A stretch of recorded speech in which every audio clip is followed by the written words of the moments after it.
un regalo incomparable haber sido hechos tus hijos por medio de Cristo. Es una riqueza inalcanzable, Señor, haber sido reconciliados contigo, que nuestros pecados hayan sido perdonados y que seamos tratados como justos, no por nuestra justicia, sino por la justicia perfecta del Hijo. Señor, es un consuelo incomparable saber que sea cual sea la situación, tú estás en el control, tú tienes un buen propósito y tú tienes asegurada para nosotros una vida eterna. Y Señor, queremos ahora también disfrutar del regalo incomparable de tu palabra, la bendición de la sabiduría inalcanzable para el hombre, el poder de tu palabra que penetra en nuestros corazones, nuestros pensamientos, el poder de tu palabra que es capaz de hacer renacer a un muerto espiritual. Tu palabra que nos limpia. Y Señor, tu palabra que en el poder del Espíritu queremos escuchar y queremos que tú también me uses para darte gloria a ti, Señor, y exponerla con fidelidad y claridad. Ayúdanos a poner atención. Ayúdanos a no distraernos, Señor. Ayúdanos a comprenderla, entenderla, creerla y vivirla. Y todo esto en dependencia de tu Espíritu, Señor. En el nombre de Cristo Jesús oramos. Amén. Esta es la segunda parte de la predicación que estamos identificando con el título de Identificando a un creyente llamado por Dios al ministerio pastoral. El domingo pasado empezamos esta predicación que nos va a llevar seguramente hasta el domingo que viene, si Dios quiere, pero que está dentro del contexto de la primera carta de Pablo a Timoteo, y estamos haciendo este estudio sistemático en esta carta a través de los domingos por la mañana. Estamos en el capítulo 3 de Primera de Timoteo, donde se nos presentan las características del liderazgo pastoral y de los que sirven como diáconos, ya que en los versículos del 1 al 7 se nos dice cómo debe ser aquel que esté ministrando como pastor en el ministerio pastoral piadoso. Pero en los versículos del 8 al 13 también se nos dice cuáles son los requisitos de aquellos que están en el ministerio de diaconado o en el ministerio servicial para la gloria de Dios en la iglesia. Así que seguiremos con los versículos del 1 al 7 en esta mañana, si el Señor quiere, y vamos a ver cómo aquí vamos a continuar cuáles son las pruebas, cómo identificar un deseo legítimo al ministerio pastoral. No es pecado ni es pecaminoso desear servir al Señor en el ministerio pastoral. Y eso lo hemos visto en el versículo 1, palabra fiel es esta. Si alguno aspira al cargo de obispo, buena obra desea hacer.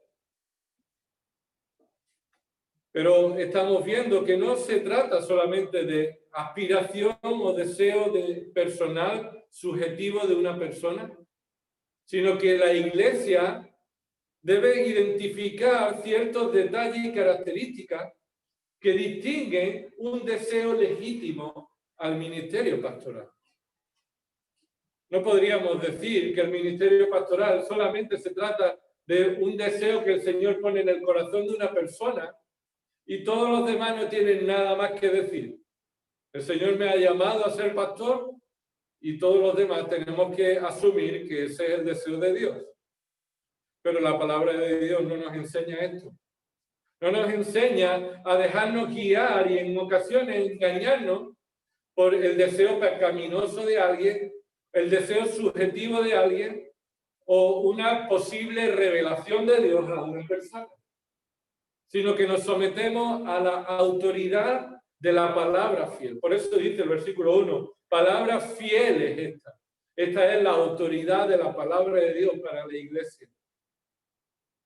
Que si alguno, en el caso que se encuentre de que desea o aspira al obispado, lo que se pone en relieve aquí es que el obispado es una obra buena. Es una obra buena. Y como requiere una obra buena, es necesario que ese deseo sea puesto a prueba.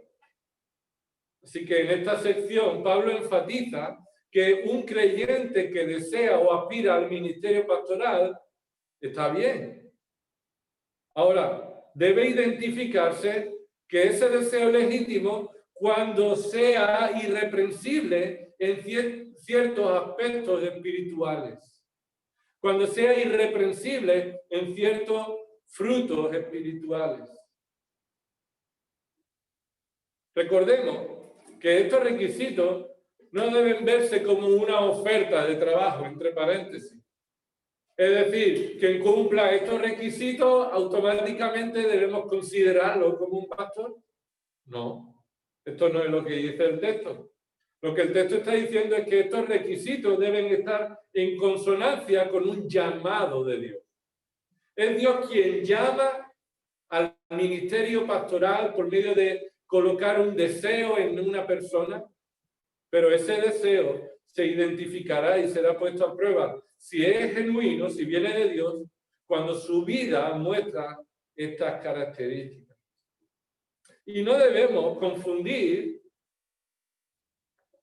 que para ser pastor solamente tenemos que llegar a este punto de madurez espiritual, sino debemos reconocer que es Dios quien llama a los suyos para el ministerio que Él quiere en cada lugar, en cada sitio, y eso lo podemos ver claramente en 1 Corintios, capítulo 12. Ahora estamos estudiando que para que una iglesia sea columna y sostén de la verdad, esté involucrada en la buena batalla, en primer lugar debe mostrar de manera irreprensible los frutos espirituales que Dios exige, comenzando desde el liderazgo. Una iglesia que defiende la fe y una iglesia que es columna y sostén de la verdad, lo hace no por lo que sabe, sino especialmente por lo que aplica en su vida, por el testimonio en su vida, por los frutos espirituales en su vida. Por supuesto, no podemos dar frutos separados de Cristo, según Juan 15. Y no podemos dar frutos si no somos limpios por la palabra, según ese mismo pasaje. Pero lo que no podemos pretender es ser testimonio de Dios en este mundo sin el testimonio de la palabra de Dios en nuestra vida. Ahora, ¿por qué se demandan estos requisitos espirituales? Estos que muestran un deseo. Recuerda, como hemos dicho antes, que se demanda por la calidad de la obra pastoral. Y es lo que hemos visto en el versículo 1. Esta obra es una obra buena, lo cual demanda que aquellos que estén dedicados a esa obra sean puestos a prueba. No hay obra mejor que la de servir al Señor en este ministerio pastoral, pero no hay obra más peligrosa que esta. Porque es delante de Dios quien directamente el pastor dará cuenta, delante de Dios. Ahora, antes de seguir viendo esta lista de requisitos que empezamos el domingo pasado, debemos recordar para qué se demanda. ¿Para qué se demanda? ¿Cuál es la obra que se debe realizar y cuál es la tarea del obispo? Lo cual es imprescindible en todos estos requisitos para ejercer el ministerio. No se piden requisitos sin ninguna razón. Se piden requisitos porque son necesarios para el desarrollo del ministerio pastoral. ¿Y cuál es el ministerio pastoral?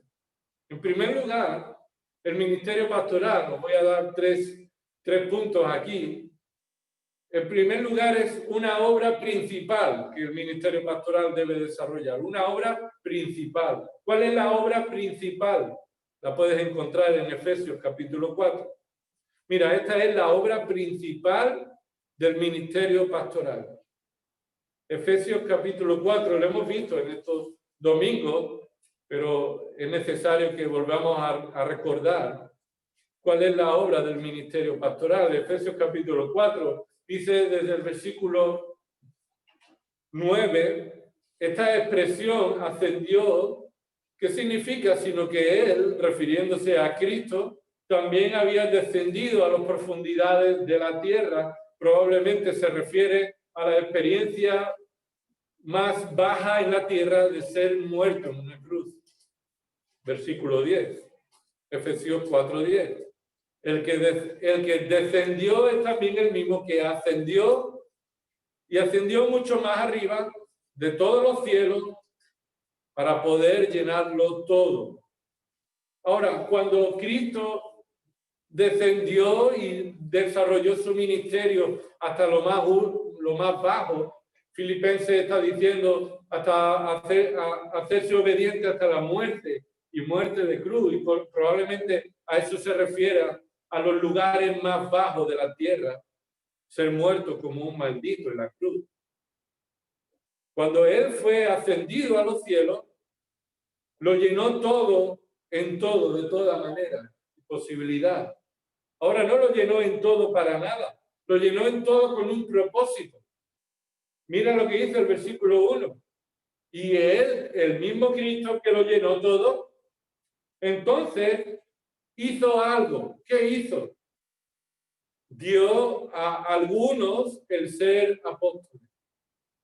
Versículo 11. Él dio a algunos el ser apóstoles, a otros profetas, a otros evangelistas, y aquí al final de la lista, a otros pastores y maestros.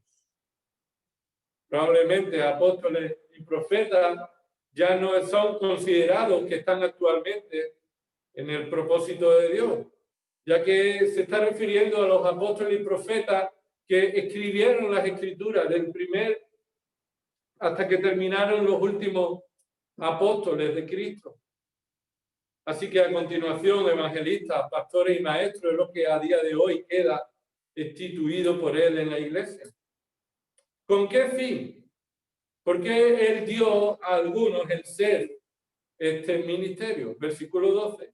A fin de capacitar a los santos para la obra del ministerio. Esa obra del ministerio es para la obra del servicio al Señor y unos a otros. Y los pastores y maestros han sido dados a la iglesia para capacitar a los santos. Esto es, para enseñar, para realizar una obra en los santos, los creyentes de la iglesia, para que estos creyentes desarrollen sus dones y los ministerios en el servicio al Señor y a la iglesia. En ocasiones se piensa que el pastor está para hacerlo todo en la iglesia, que la obra del ministerio se refiere a la obra del pastorado. Pero la obra del ministerio ahí, en ese versículo, observa que quien lo realiza es los santos. Y son los pastores y maestros, su tarea principal, la de capacitar a los santos. Ahora, ¿cómo esto podemos entenderlo un poco mejor? ¿Cómo se desarrolla esta capacitación? Hemos dicho que hay una obra principal, que es capacitar a los santos. Ahora, ¿cómo esta obra se realiza? Ahora lo vamos a ver en una obra general. De una manera general, capacitar a los santos se realiza de una manera general, según lo que nos enseña Hechos capítulo 6. Vayamos a Hechos capítulo 6. Hemos visto que en primer lugar, la obra del ministerio tiene una obra general, que es capacitar a los santos. Pero esa obra general se ve, esa obra principal, perdón, se ve en una obra general y la encontramos en Hechos capítulo 6. En Hechos capítulo 6, capacitar a los santos se puede identificar como una manera de cumplirlo de esta manera. Los pastores deben realizar su tarea principal de capacitar a los santos de dos tareas principales, dos tareas generales, perdón. Estas dos tareas las encontramos en Hechos 6.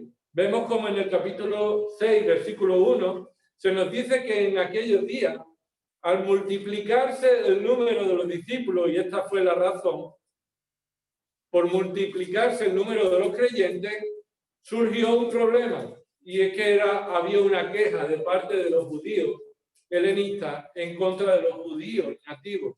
Estos eran los judíos que venían de otros lugares, vivían en otras naciones y habían venido a Jerusalén, y habían sido convertidos al Evangelio y se quedaron ahí. Así que sus posesiones estaban en otra ciudad, en otros países. Ahora aquí se encuentra con que los judíos nativos había un problema. ¿Por qué? ¿Cuál era el problema? Dice el versículo 1. Porque sus viudas eran desatendidas en la distribución diaria de los alimentos. Es decir, las viudas de los judíos helenistas, los judíos que no lo eran por naturaleza o que no estaban viviendo allí, sus viudas no eran atendidas en las necesidades diarias. Así que surgió un problema. Versículo 2, entonces los 12 convocaron a la congregación de los discípulos y dijeron, y aquí observa lo primero que se dice, versículo 2, no es conveniente, y esa palabra no es conveniente, no es bueno ni para vosotros, ni para mí, ni para nosotros, no es correcto, no es adecuado que nosotros descuidemos la palabra de Dios para servir mesas. Aquí los apóstoles no están exigiendo un cargo de supremacía y de vivir bien y que otros sean los que sirvan las mesas. No está estableciendo un escalafón o un orden excluyente como en ocasiones sucede en nuestro entorno y en nuestras propias vidas y en este mundo. No es que servir las mesas sea menos importante, sino que no es conveniente que ellos descuiden su tarea principal. Ahora dice el versículo 3, por tanto, hermanos, escoged entre vosotros 7 hombres de buena reputación, llenos del Espíritu Santo y de sabiduría, a quienes podamos encargar esta tarea, la tarea de servir mesas. Así que en el hecho de servir mesas no es solamente repartir la comida como cuando comemos aquí, ¿verdad? Y repartimos la comida unos a otros, sino el discernimiento de decir quién es la viuda que necesita y cómo repartir lo que tenemos según las necesidades. Así que es un discernimiento espiritual. Y mira lo que continúa diciendo. Versículo 4. Y nosotros nos entregaremos, y ese entregaremos es una palabra de nos dedicaremos con el máximo esfuerzo. Nos entregaremos dejaremos todo el pellejo en nuestro lenguaje coloquial. Nos esforzaremos hasta lo máximo a la oración y al ministerio de la palabra. Así que lo que aquí estamos viendo es que el ministerio pastoral está estableciéndose una prioridad en su función, en su ministerio, en su tarea. El ministerio pastoral ha sido establecido para centrarse en la oración y en la predicación de la palabra. Ese ministerio de la palabra significa predicar la palabra. ¿Cómo es capacitada la iglesia? Por medio de los pastores. ¿Y cómo es que los pastores capacitan a la iglesia? Por medio de su ministerio de oración y predicación de la palabra. Cuando esto no se lleva a cabo y hay otras tareas que interfieren, entonces, ¿quién lo sufre? ¿Quién lo sufre? El pastor lo sufre, la iglesia lo sufre. Ahora, veamos también cómo de manera particular la obra del ministerio pastoral se desarrolla.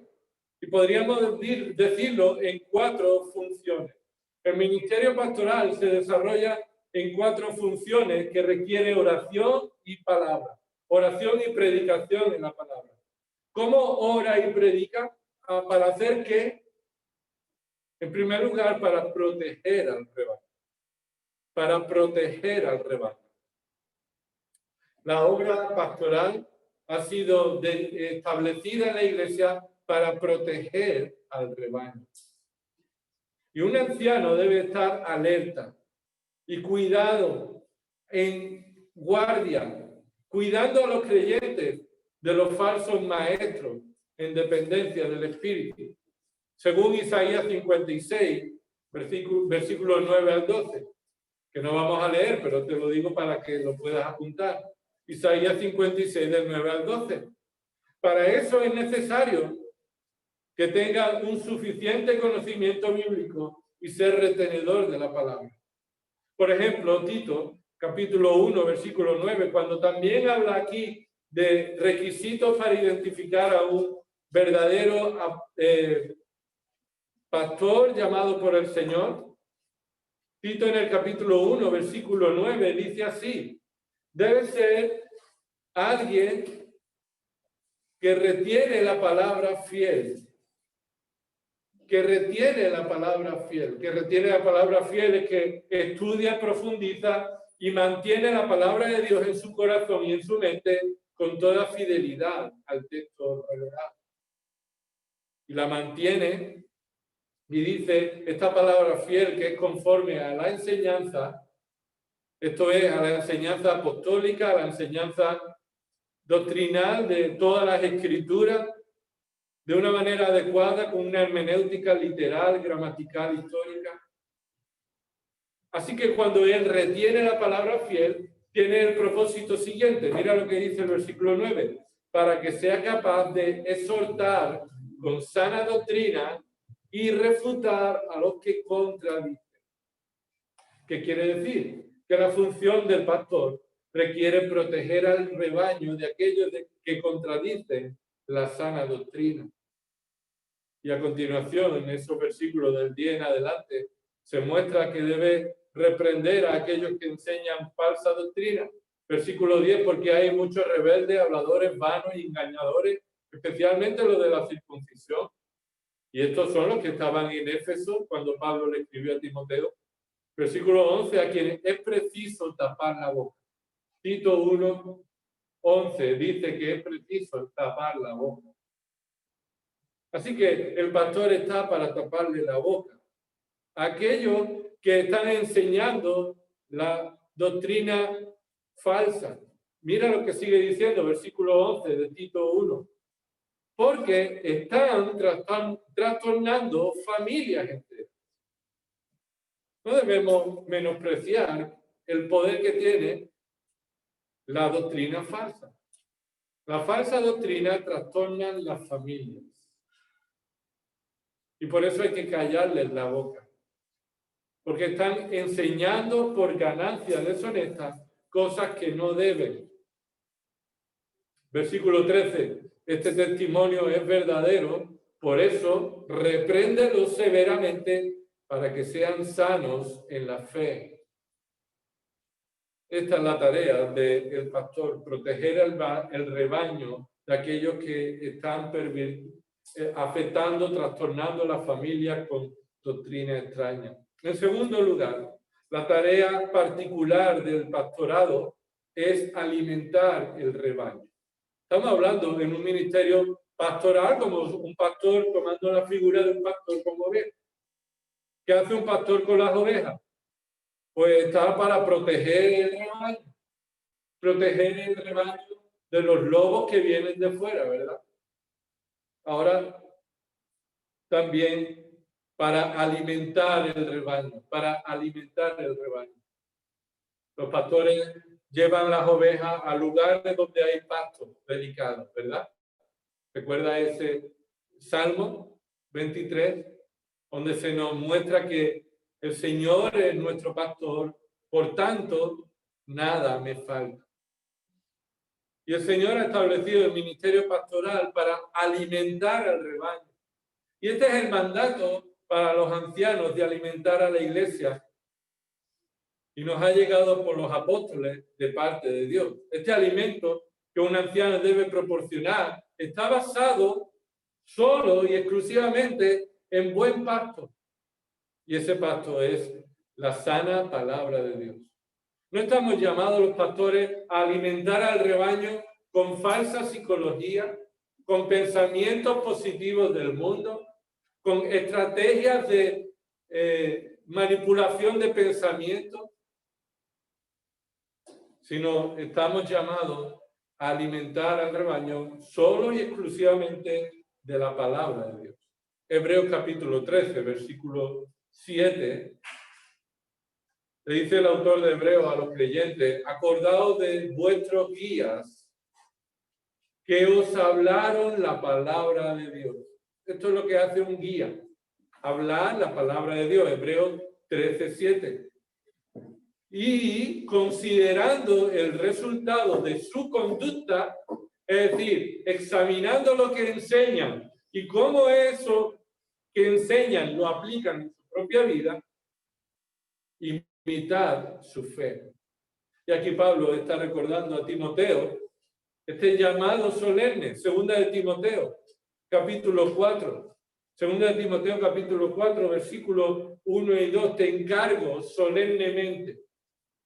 ¿Qué tipo de solemnidad?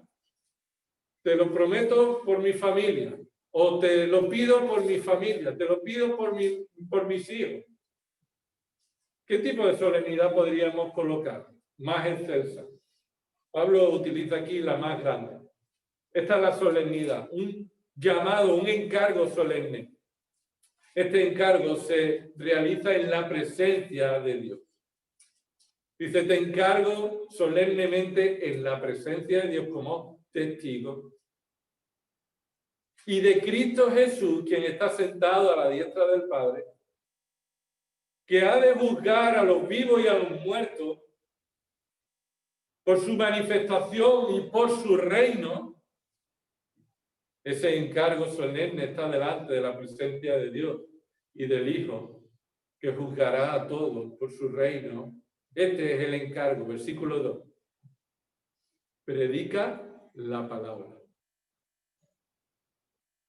Insiste a tiempo y fuera de tiempo. Lo que está diciendo, predica la palabra y continúa predicando la palabra en todo tiempo. Redarguye, reprende, exhorta. Son tres maneras diferentes de predicar la palabra. Con mucha paciencia e instrucción. Así que esta es la tarea del pastorado.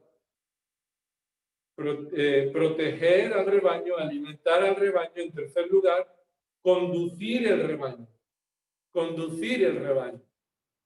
Cuando vas por la carretera y ves un grupo de ovejas por ahí, crees que las ovejas saben por dónde van, ¿no? Y probablemente algunas son más adultas y sepan guiar, pero las ovejas que guían a otras más pequeñas son las ovejas que saben dónde está el pastor y cómo seguir al pastor. Jesús dijo, yo conozco mis ovejas y ella, ¿qué dice? Me conoce. Así que hay una relación entre el pastor y las ovejas. Y por supuesto el pastor, el obispo, el anciano, no sustituye a Cristo, pero es un embajador de Cristo para cuidar al rebaño. Primera de Timoteo, capítulo 5. Primera de Timoteo, capítulo 5, versículo 17. Dice así, los ancianos que gobiernan bien sean considerados dignos de doble honor, principalmente los que trabajan en la predicación y en la enseñanza.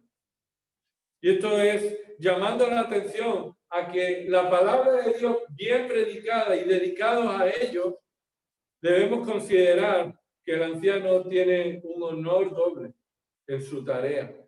Ahora, el peligro para conducir al rebaño es conducirlo con todo esfuerzo y sacrificio y no con pereza. Y no con la pereza, según Nahum capítulo 3, versículo 18, o Zacarías 11, 17. Un pastor no debe descuidar su tarea de mostrar a los creyentes la palabra de Dios, cómo aplicarla en su vida y exhortarles a corregir lo que hay en su vida que debe cambiar. Conducir el rebaño en ocasiones es tener que tratar con temas personales de cada uno de los hermanos de la iglesia para llevarlos a una consideración y una exhortación de que corrijan lo que está mal en su propia vida y llamarlos a la consideración cuando hay pecado en su vida. Por eso Pablo le dice a Tito, capítulo 2, versículo 15, que según esa función que Tito está haciendo en la iglesia, le vuelve a repetir en varias ocasiones esto, versículo 15 del capítulo 2 de Tito. Esto habla, exhorta y reprende. Tres imperativos ahí que le manda que tiene que hacer. ¿Cómo lo debe hacer? Con toda autoridad. Que nadie te menosprecie. Guiar el rebaño significa que debe de ejercer la autoridad a la hora de hacer cumplir la palabra de Dios. El pastor no tiene autoridad por sí mismo. El pastor ejerce la autoridad conforme a la Escritura.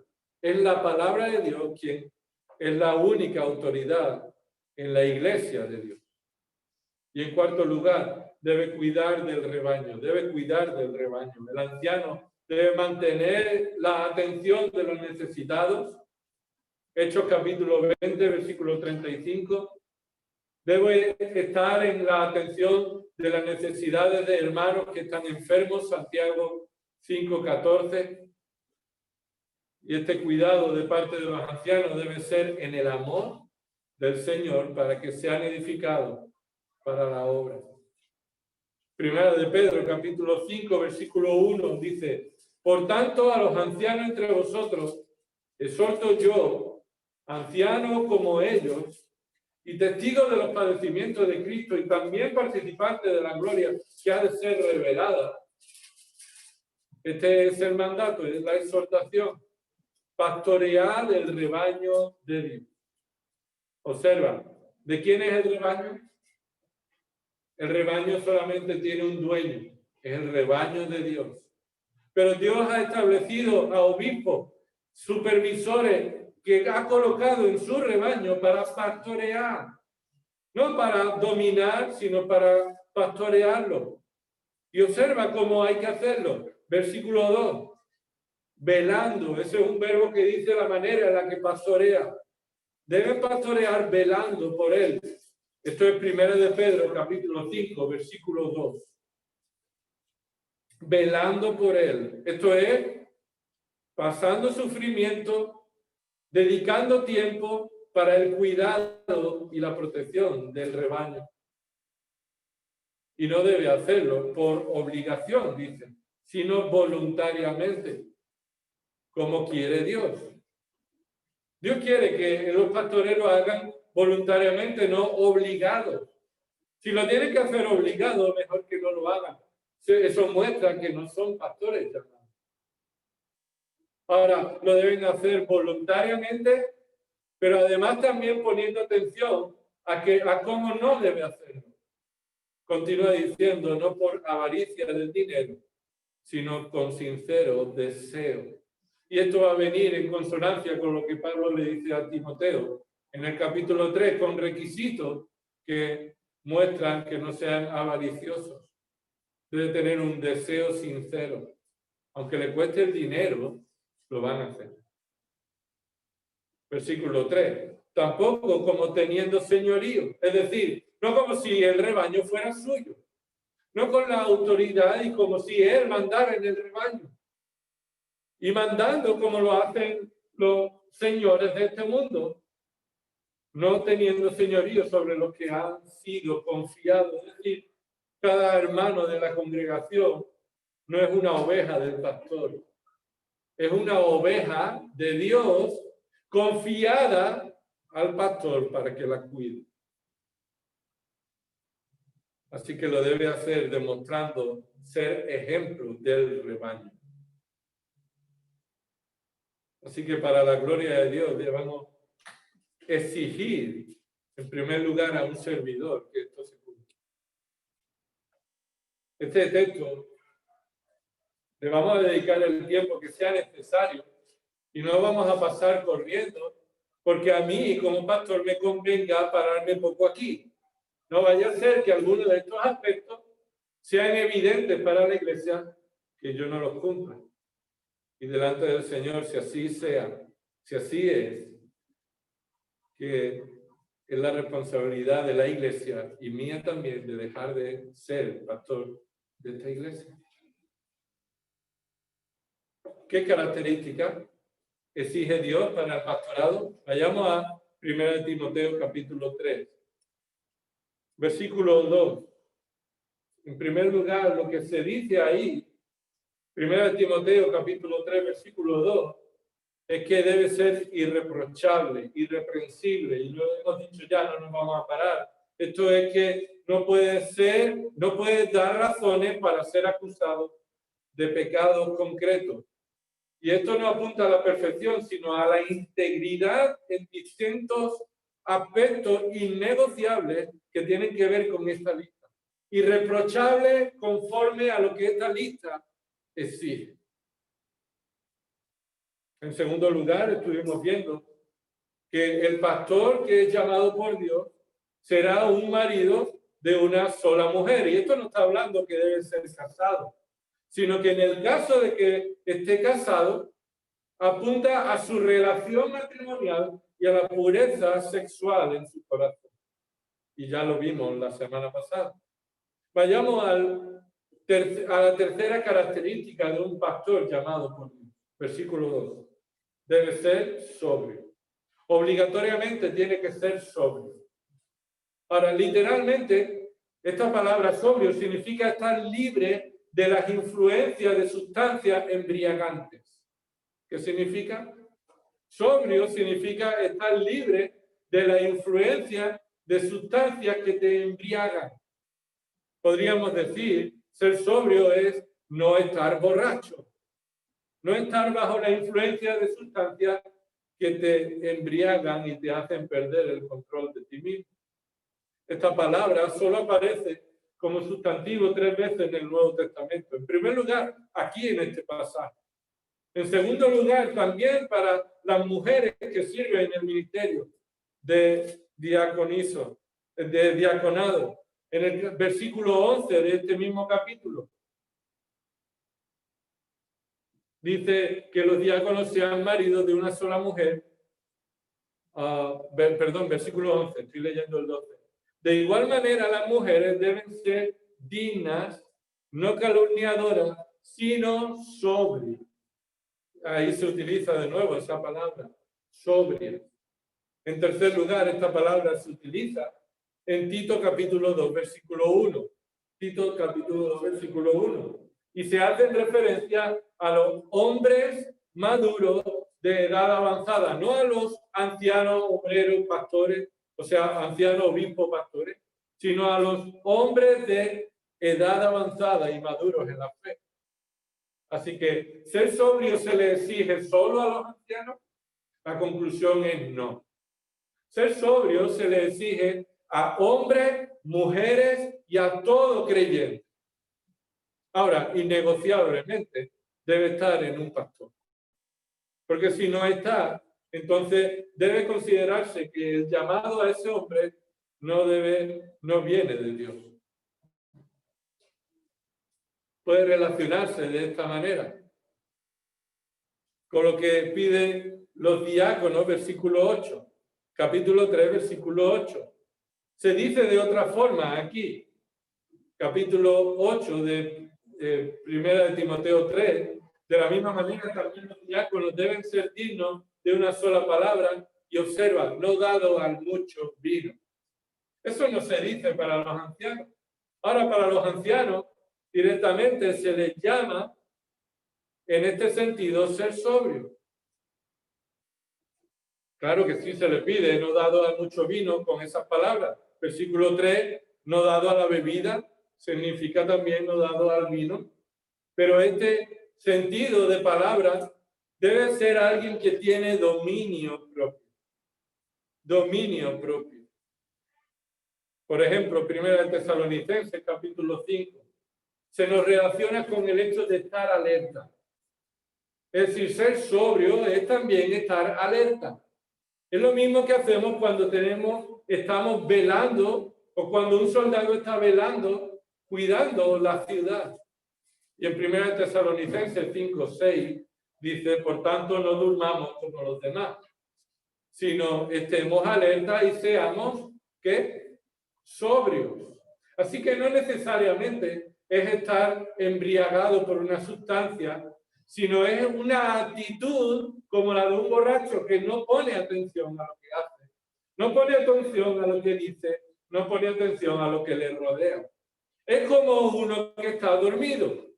Es lo que Pablo está diciendo en 1 Tesalonicenses 5:6. No durmamos como los demás, sino estemos alerta, seamos sobrios, estemos despiertos, estemos atentos. Versículo 7, porque los que duermen, de noche duermen. ¿Y qué hace uno que está dormido? ¿Está atento a todo lo que sucede a su alrededor? No. Y ahora continúa diciendo Pablo, y los que se emborrachan, de noche se emborrachan. Así que vuelve a traer esta misma idea, que un borracho es como uno que está dormido, y uno que está dormido es como uno que está borracho.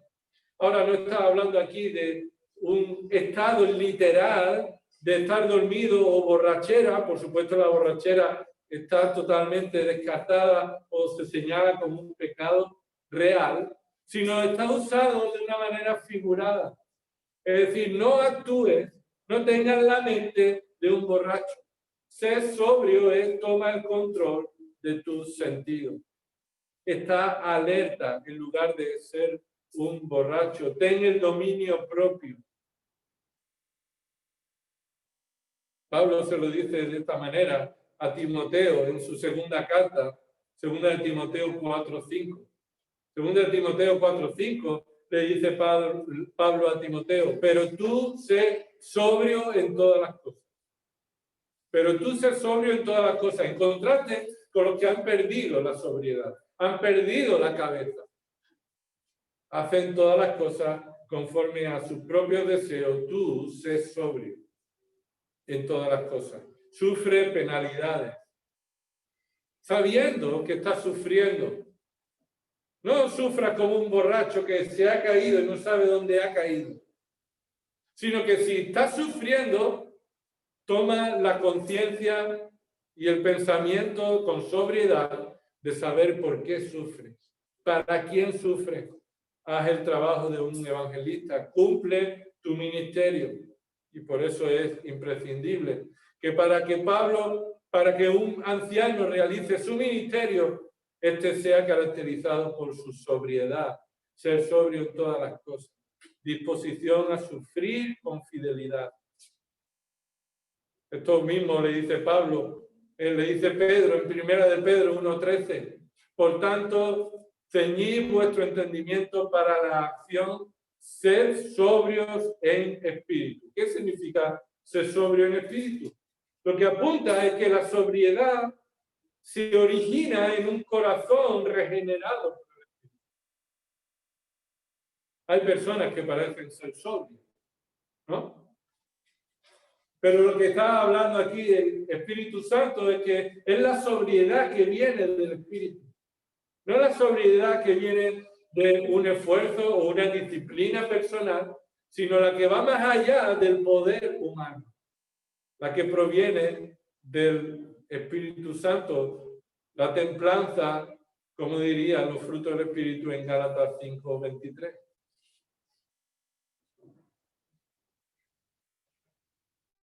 Proverbios, capítulo 20. Observa cómo define Proverbios el poder que tiene esta manera de pensar. Dice Proverbios 21, el vino es escarnecedor, la bebida fuerte, alborotadora, y cualquiera que con ello se embriaga no es sabio. Por supuesto, esto es literal, pero también es figurado. Es decir, si una persona actúa como un borracho, no es sobrio en su pensamiento, es un necio. Actúa como un necio, no es sabio. Y esto está señalando que el anciano se requiere que sea alguien sabio delante del Señor, que tiene sus sentidos controlados por el Espíritu. Si estás en Proverbios, puedes ir al capítulo 31, versículo 4. Proverbios 31, 4. Y ahí se nos dice cómo el rey y como aquellos que están en el liderazgo deben ser, y se les recomienda que no estén influenciados por el vino, por su responsabilidad. Versículo 4, Proverbios 31, 4, no es para los reyes, o Lemuel, no es para los reyes el qué, beber vino.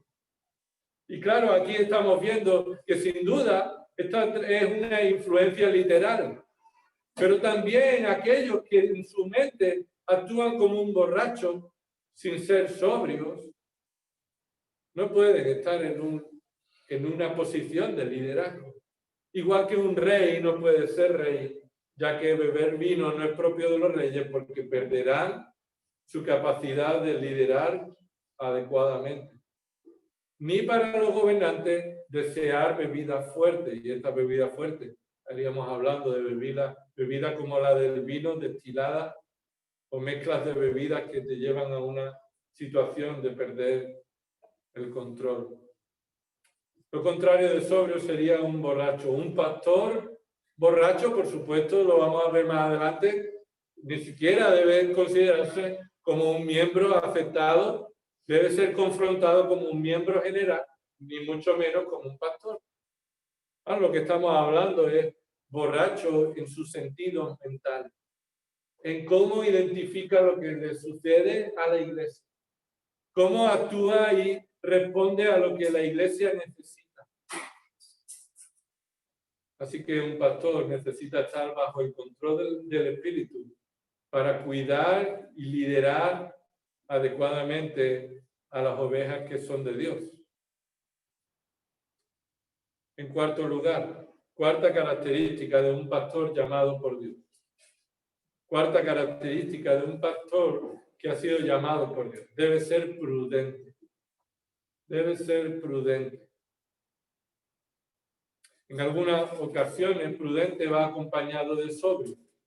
Así que de esta manera, sobrio y prudente nos muestran que está enfatizando el control que debe tener de sus propios sentidos y pensamientos. Ahora, aquí, en este prudente, tiene que ver especialmente con los pensamientos. Sobrio podría ser como toma el control de sus apetitos, de sus sentidos, pero prudente tiene que ver con lo que está en su mente.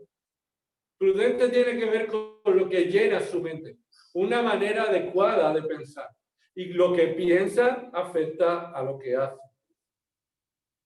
Este adjetivo que califica al obispo llamado por Dios muestra el dominio propio de sus actos y pensamientos. Dominio propio de sus actos y pensamientos. No solamente de sus actos, sino de cómo piensa, de cómo evalúa las situaciones, de cómo se deja guiar por la palabra, que tiene un juicio cabal, que piensa con cordura, que domina sus pensamientos, que está ejerciendo este dominio propio. Lo contrario de prudente sería loco. Loco. Alguien que no sabe lo que dice ni lo que hace. Alguien que funciona a través de estímulos, impulsos, que ha perdido el juicio común, que ni siquiera piensa como es lógico y adecuado. La definición de prudente la encontramos en Proverbios 16:21. ¿Tú quieres saber qué significa prudente?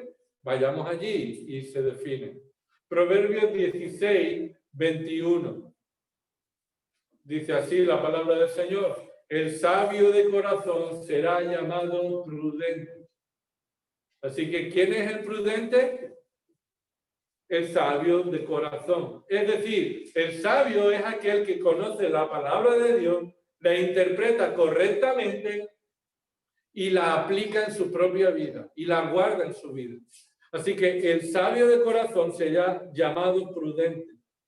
El prudente es el que está lleno de la palabra de Dios en un entendimiento correcto y adecuado y que además toma el control de sus pensamientos y sus acciones. Dice el versículo de Proverbios 16:21, el sabio de corazón será llamado prudente y la dulzura de palabras aumenta la persuasión. ¿Qué quiere decir? Que siendo sabio y prudente, sus palabras lo mostrarán. No está diciendo que debamos mostrar dulzura como una elocuencia que viene del hombre, que maneja bien las palabras, sabe decirte las palabras adecuadas para llevarte donde él quiere. No, estamos diciendo que su corazón está lleno de la palabra, él es prudente y sus palabras van a estar llenas de sabiduría bíblica.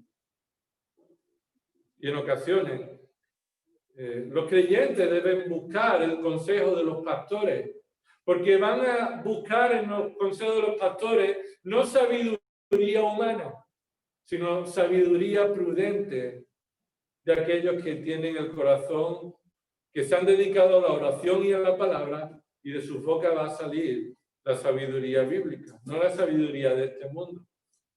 Proverbios 13:16 nos dice que todo hombre prudente obra con conocimiento. Esto se sabe.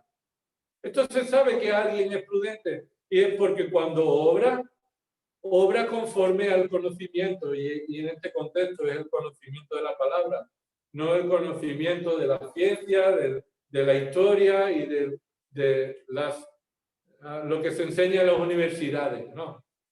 Obra con conocimiento es obra bíblicamente, sabiamente. Pero el necio ostenta necedad. Así que prudente significa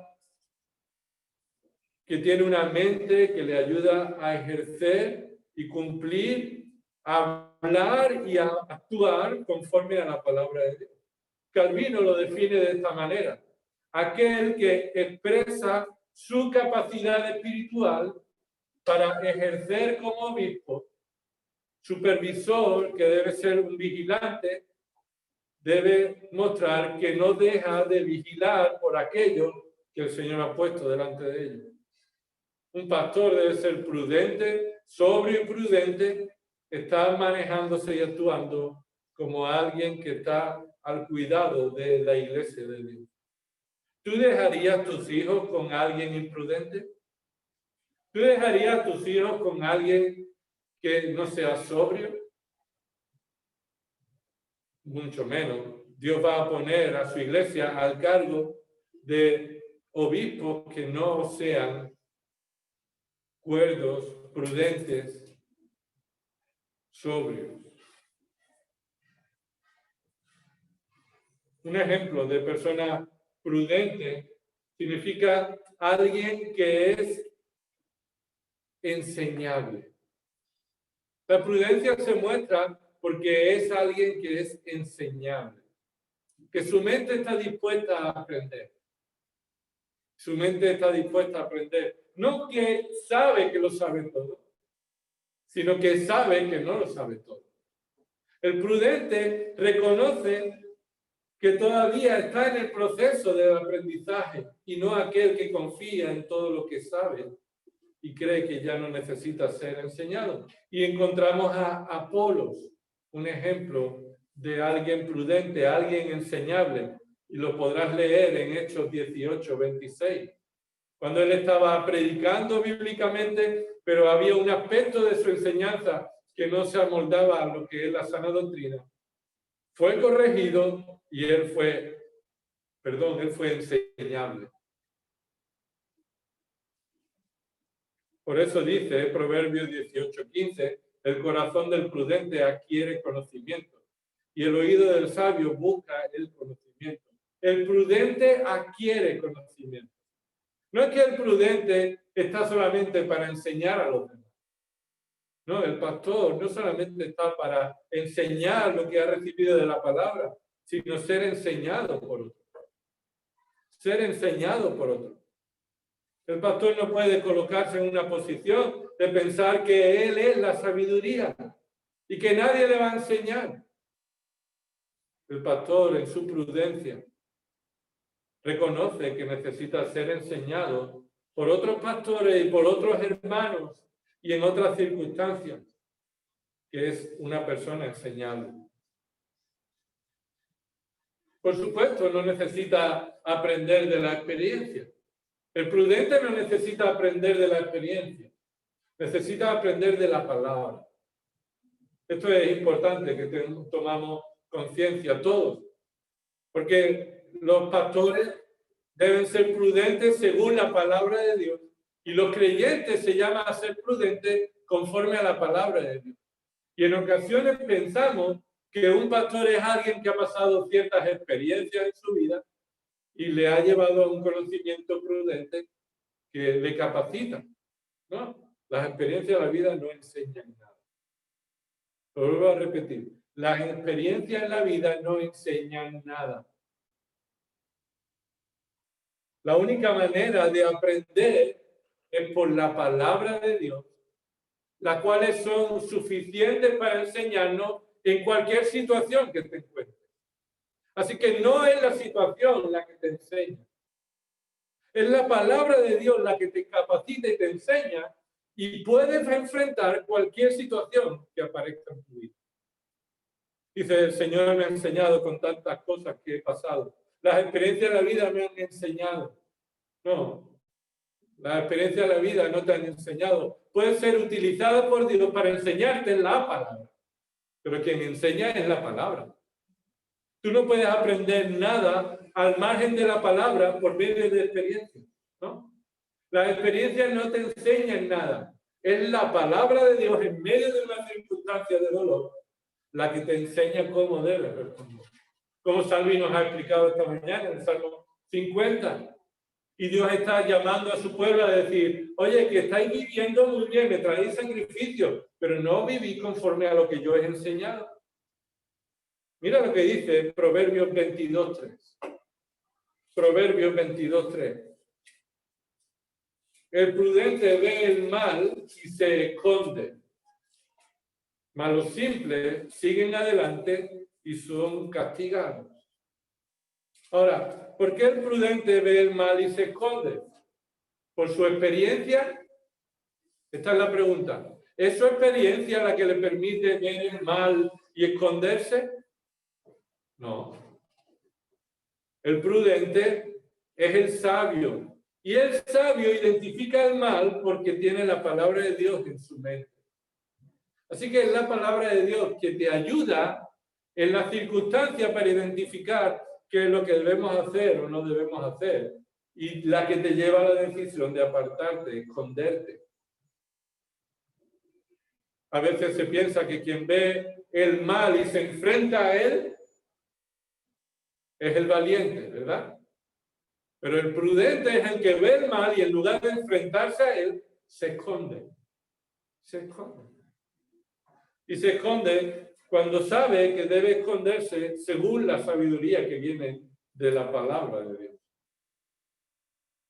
Así que debemos vivir en este mundo sobria, justa, piadosamente. De esa manera sobria, justa, piadosamente de Tito capítulo 2, versículo 12, significa ser prudente.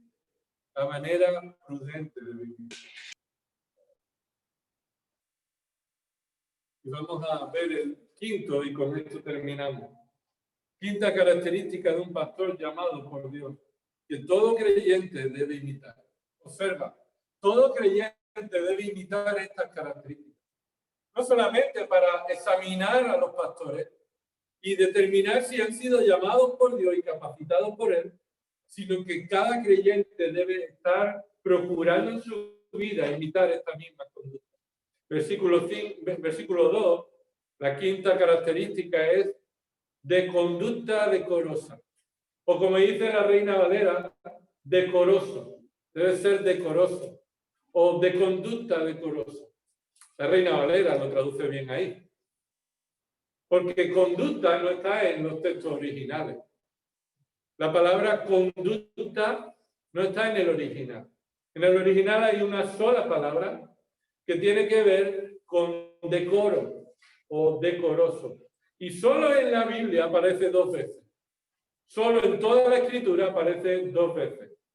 Como una característica, un adjetivo. Y las 2 veces aparecen en esta carta. Y una muy cerca de otra.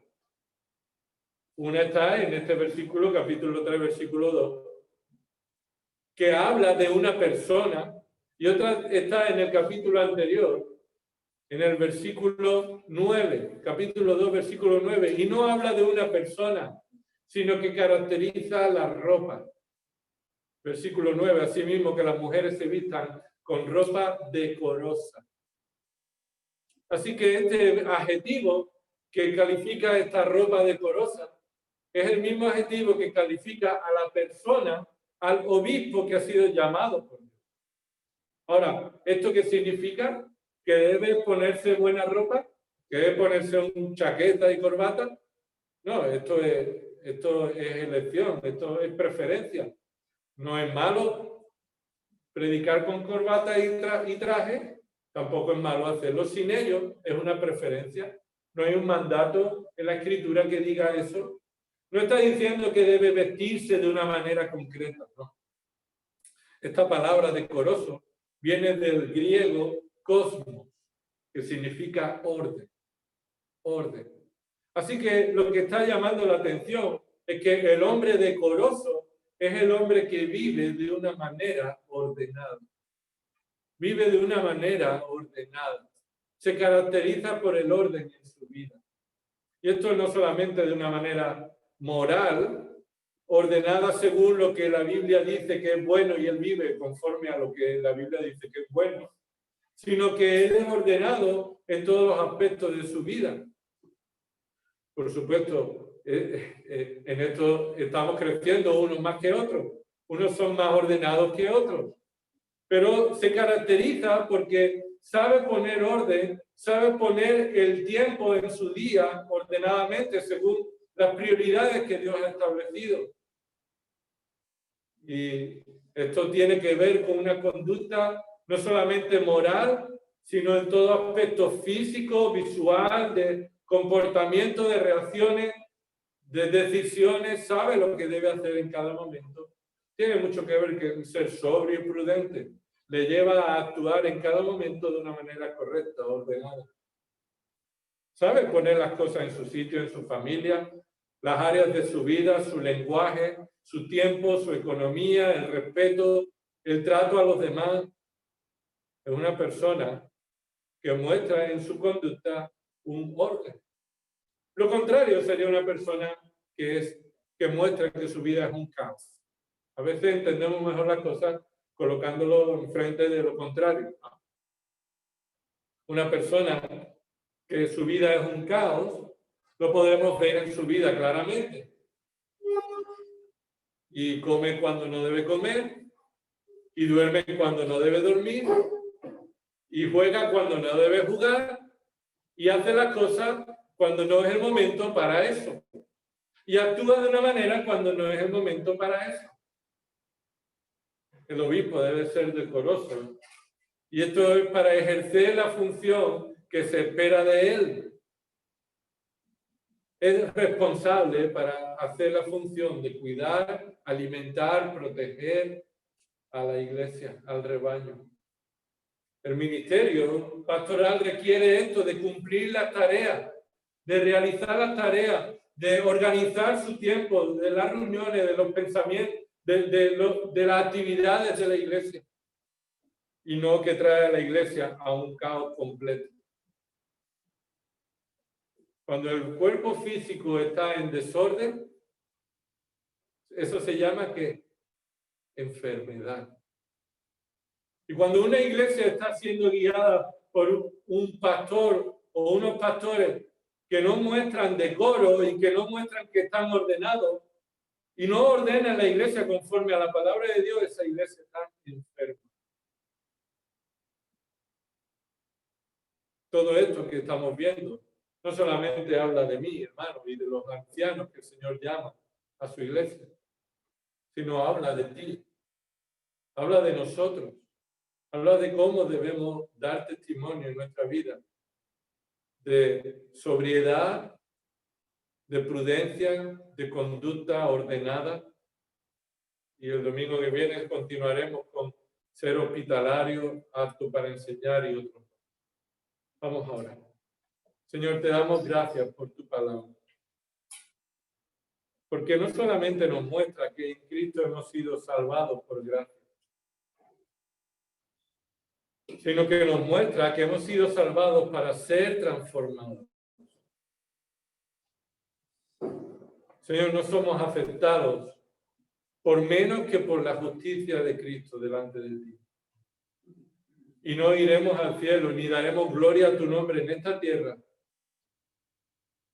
si no estamos trabajando en nuestra santificación, colocando tu palabra en nuestra mente y corazón y dejándonos santificar por tu Espíritu.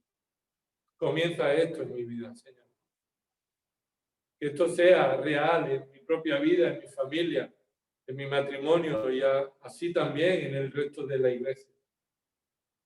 Señor, confróntanos con nuestras necesidades de poner sobriedad en nuestra conducta y pensamiento, ser prudentes, no dejarnos llevar por las estrategias de este mundo que parecen ser iguales que lo que tú dices en tu palabra. Solo tu palabra es verdad. Ayúdanos, Señor, a ser decorosos, a poner orden en nuestra vida, en nuestra mente, en nuestro horario, en nuestras finanzas, Señor, en nuestra economía, en nuestro matrimonio, Señor. Hombres que actúan como hombres y mujeres que actúan como mujeres. Y Señor, todo esto solo es posible si tú nos has regenerado. Nos has regenerado desde el corazón. Y Señor, todo esto solo es posible en dependencia de tu Espíritu Santo, confesando nuestro pecado. Señor, recibe la gloria que solo tú mereces por medio de una iglesia que se somete a tu liderazgo, a tu señorío. En el nombre de Cristo. Amén.